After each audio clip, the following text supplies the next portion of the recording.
ഒരു സഹോദരി ചോദിച്ചത്, തീർത്തും എൻ്റേതല്ലാത്ത കാരണത്താൽ വിവാഹ ജീവിതം ഒരാഴ്ച പോലും തികയുന്നതിൻ്റെ മുമ്പ് അവസാനിച്ചവളാണ് ഞാൻ. തുടർന്നും അവൻ്റെ ഭാഗത്തുനിന്ന് പല പ്രയാസങ്ങളും ഫോൺ സന്ദേശങ്ങളിലൂടെ ഉണ്ടായി. റബ്ബിലുള്ള തവക്കുലിൻ്റെ മാത്രം ആശ്വാസത്തിലാണ് പിടിച്ചു നിന്നത്. ഇതിൻ്റെ പേരിൽ കേൾക്കുന്ന കുറ്റപ്പെടുത്തലും മനസ്സ് തകരുന്ന വാക്കുകളും ഏറെയാണ്. ഒപ്പം ജോലിയുമായി ബന്ധപ്പെട്ട് അനുഭവിക്കുന്ന മാനസിക പിരിമുറുക്കങ്ങളും. ആശ്വാസ വാക്കുകൾ പ്രതീക്ഷിക്കുന്നു, ആത്മാർത്ഥമായ പ്രാർത്ഥന ആവശ്യപ്പെടുന്നു എന്നാണ്. ഒരാഴ്ച മാത്രമാണ് വിവാഹ ജീവിതം ഉണ്ടായത്.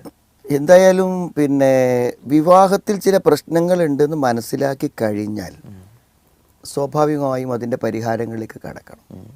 നമ്മൾ ഈ സഹോദരിയുടെ എഴുത്ത് കാണുമ്പോൾ എനിക്ക് തോന്നുന്നത് ഈ വലിയ എൻ്റെ വിവാഹത്തിലെ ഒരു വലിയ പ്രതീക്ഷ അവർക്ക് തെറ്റിയപ്പോൾ അത് അവരുടെ ഒരു സ്വകാര്യ ദുഃഖമായി മനസ്സിൽ അടക്കി പിടിക്കുകയാണോ എന്നുള്ളതാണ്.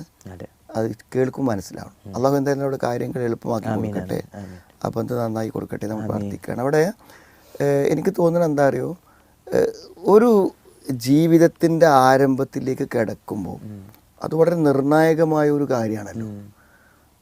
അത് വളരെ സ്മൂത്തായിട്ട് പോവുകയാണെങ്കിൽ പ്രശ്നമൊന്നുമില്ല. പക്ഷെ പ്രശ്നങ്ങൾ വരികയാണെങ്കിൽ എന്ത് വേണം, അതെന്താണെന്ന് ചർച്ചയ്ക്കെടുക്കണം. അപ്പോൾ രക്ഷിതാക്കളോട് പറയാണ് വേണ്ടത്. ആദ്യഘട്ടത്തിൽ എന്ത് ചെയ്യുക, ഉമ്മയോടോ വാപ്പയോടോ പറയാം. അപ്പോൾ അവർ വളരെ പക്വമായി കൈകാര്യം ചെയ്യുമ്പോൾ വിവാഹത്തെ തുടക്കത്തിൽ വേഗം എന്ത് ചെയ്യുക, നന്ന് വേഗം ഒഴിവായി പോന്നല എന്നൊന്നും പറയില്ല. ഇതിൻ്റെ സാധ്യതകൾ എന്ത് ചെയ്യും, അവർ പരിശോധിച്ചിട്ടേ ചെയ്യുള്ളൂ.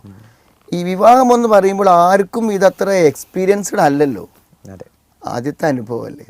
അപ്പോൾ സാധാരണ പറയുന്ന പോലെ ആദ്യത്തെ നുരയും പതിയൊക്കെ അടങ്ങാൻ എന്ത് വേണം, ഒരു ചെറിയ സാവകാശം വേണ്ടി വരും.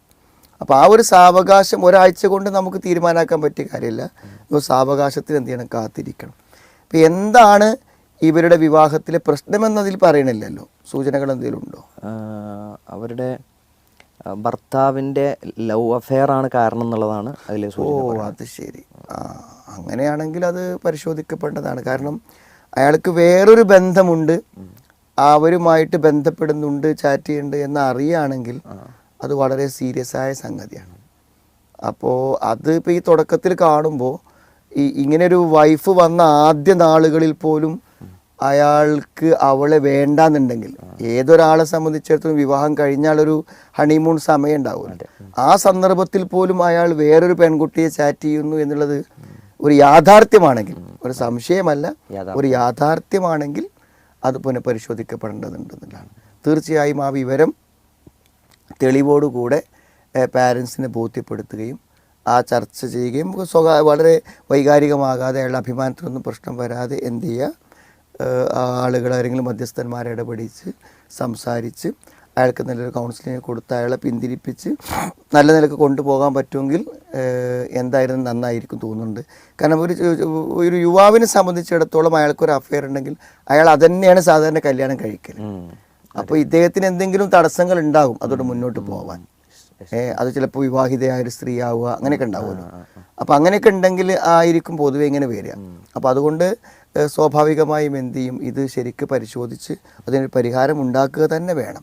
ഇത് കണ്ടുകൊണ്ട് ഇവർക്ക് അധികകാലം മുന്നോട്ട് പോകാൻ കഴിയില്ല. പീസ് റേഡിയോ ലൈവ് കൗൺസിലിംഗ് പരിപാടിയിൽ നിന്നുള്ള പ്രസക്ത ഭാഗമാണ് ഇപ്പോൾ കേട്ടത്. ജീവിതത്തിൽ പ്രയാസങ്ങളും സങ്കടങ്ങളും ഉണ്ടാകാത്ത ഒരാളും ഉണ്ടാവാനിടയില്ല. എന്നാൽ സങ്കടങ്ങൾ പങ്കുവെക്കാനും പരിഹാരം നിർദ്ദേശിക്കാനും ആരെങ്കിലുമുണ്ടെങ്കിൽ എന്തൊരാശ്വാസമായിരിക്കും. നമ്മേക്കാൾ കൂടുതൽ കഷ്ടപ്പെടുന്നവർ ഉണ്ടെന്നറിയുമ്പോൾ നമ്മുടെ വിഷമങ്ങൾ പലതും നിസ്സാരമായും തോന്നാം. സങ്കടങ്ങൾ പങ്കുവെക്കപ്പെടുമ്പോഴേ പാതി വിഷമം പരിഹരിക്കപ്പെട്ടുവെന്ന ആശ്വാസം വന്നുചേരും. പക്ഷേ അതിന് പറ്റിയ ഒരത്താണി കിട്ടുന്നില്ല എന്നതായിരിക്കും നിങ്ങളുടെ പ്രശ്നം. വിഷമിക്കേണ്ട, പീസ് റേഡിയോ നിങ്ങൾക്കൊപ്പമുണ്ട്. ഗൂഗിൾ പ്ലേ സ്റ്റോറിൽ നിന്നും പീസ് റേഡിയോ ആപ്പ് ഡൗൺലോഡ് ചെയ്യൂ. ഫീഡ്ബാക്ക് ഓപ്ഷൻ വഴി കമന്റ് ചെയ്യൂ.